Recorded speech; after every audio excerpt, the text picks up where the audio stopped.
Welcome to 6th grade math. Join us on a trip where you are going to learn math in real-world settings around the United States. Before we dive into learning, I wanted to take a second to explain a few things about this course. First, you may have noticed that the course is taught through a narrative of a 6th grade math teacher, Mr. Matt Maddox, and his students, such as Al, Jasmine, and Jacob, and they are going on a school year-long field trip around the United States while learning about math and how it is used in the real world. Why the narrative, you ask?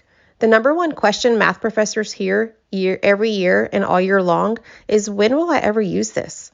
This course is adding in math skills into real-world settings so you can experience some situations such as learning about banks and credit cards, splitting pizza into equivalent pieces, and purchasing items and knowing how much you have to pay, as well as when and where specific skills can be used.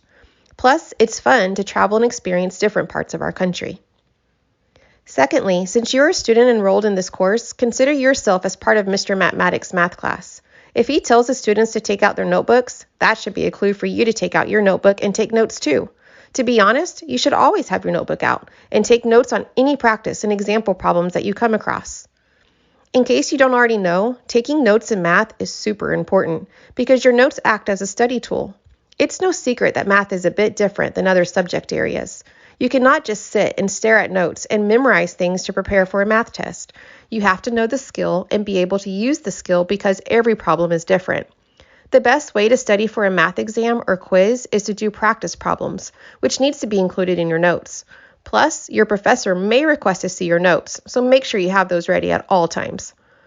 Further, your notes for this course should include more than key vocabulary words. You should work out and write down your steps for all of your problems, including the embedded practice problems, quiz, and exam questions. Heads up, after each exam, you will be required to submit a copy of your work for each problem and all steps in an organized manner. With that being said, set good habits early by doing this for all problems throughout the course.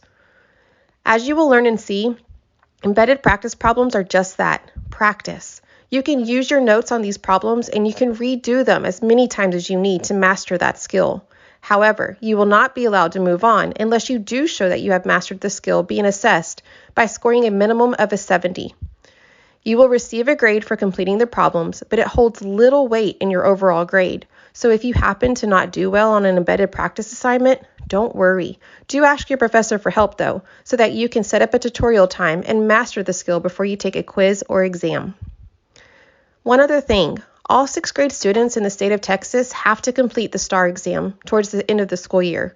Students are not allowed to use a calculator on this test. While it is tempting to use a calculator at home for your math work, set yourself up for success later and work the problems without it.